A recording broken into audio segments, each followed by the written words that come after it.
Welcome to Compai's Expat Channel. I am Compai. I am Sosua's voice of reason. Guys, in this video, I want to talk about the charities down here and why you need to be suspicious of the charities down here. But guys, one place you don't have to be suspicious about is Casa de Compai. Guys, have a look at my property. There's a lot of places to rent in Sosua. If you're looking for peaceful, affordable, and tranquil, look at Casa de Compai, Sosua's hidden gem.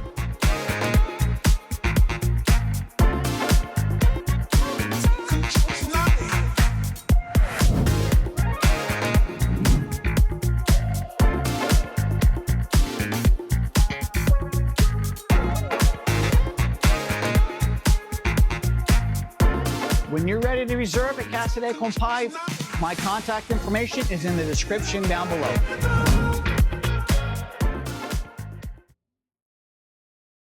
Guys, thank you for watching my commercial. If you're looking to rent short-term, long-term, my contact information is in the description down below. So guys, this is something that I know I probably going to offend some people on. When you start dealing in charities, especially down here overseas, it can ruffle some feathers real easy. People ask me, John, what's a good business to start down in Sosua? I say two things: rental income where you own the whole property, or start a charity. They're like, what do you mean? I said, have you ever seen the charities down here? You come down here, you start a charity. If it's with cats and dogs or kids, people are going to help you. People are going to send you money. I can guarantee it. But here's the problem.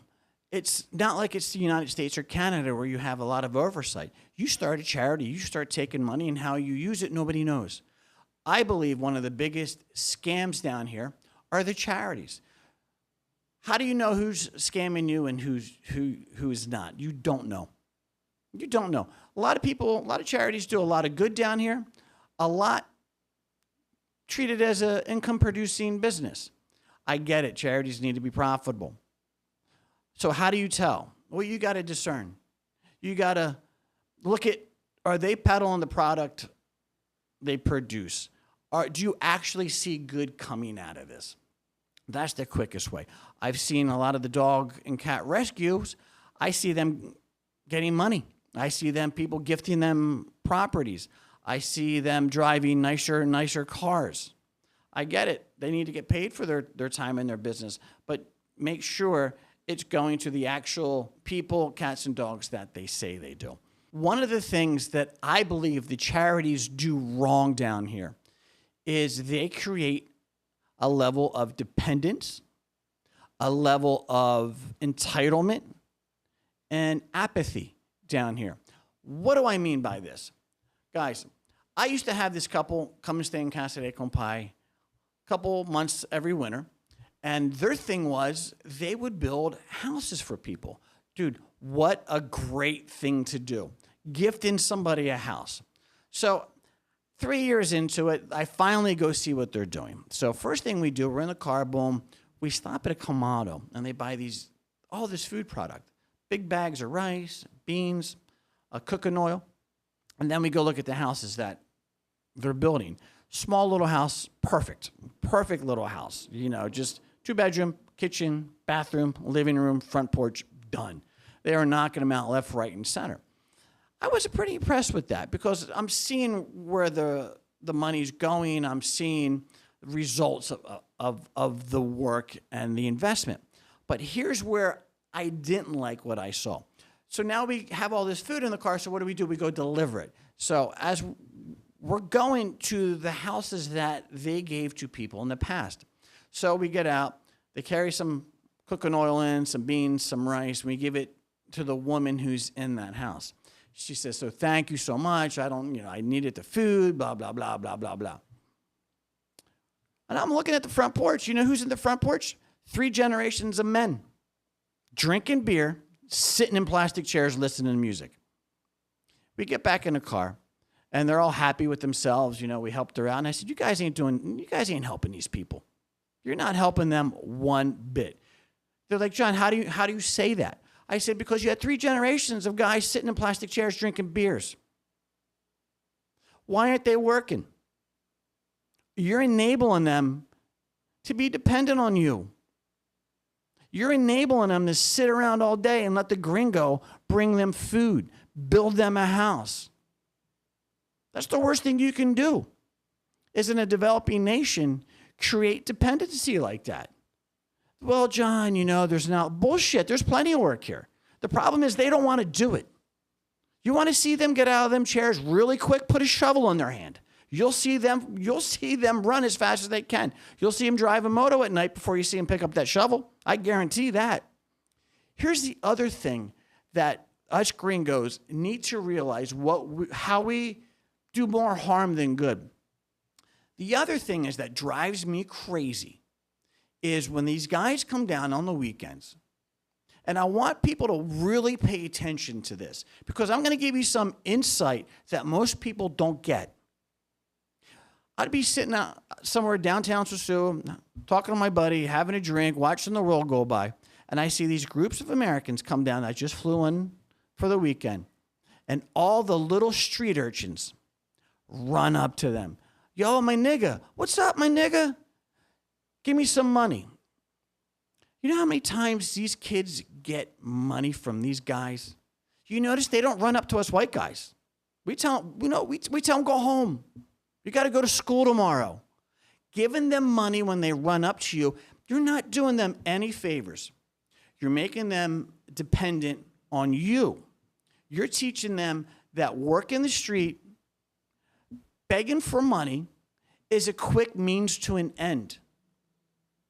You're telling them the street life is the way to go. That's the worst thing you can do to these young kids. And here's something else you don't know. Those kids ain't out there on their own. Those kids are part of a gang. They have a pimp who oversees them, that makes sure they get so much money out of you. They're not going to school. They don't have a home life.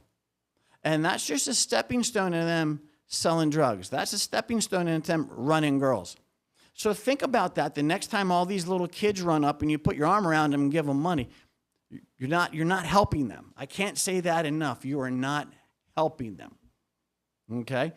Think about that. They don't run up to us.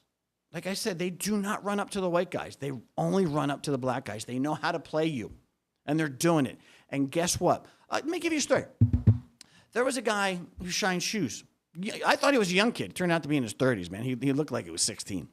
So anyway, I said, I need more money. I said, you want more money? Every Sunday, go to Casa Compai, wash my car and wash my generator. And this was like 10 years ago. This is like 2018. So now, I'll give you 500 pesos. I'll take you an hour and a half to wash everything. You don't have to do a good job. Just get it wet and knock the dust off. He did it 1 week. The next week, he didn't show up. The next week, he didn't show up. I said, all right, that's typical. So I see him in the street, and I go, what happened? You don't want the job? He's like, no, I can't do it. Him and Han. And I said, that's typical. That's just typical. They want to take the easy road. Yeah, God forbid you got to work a little bit. And my good friend Kenny said, no, Johnny, you don't understand. He has an overseer.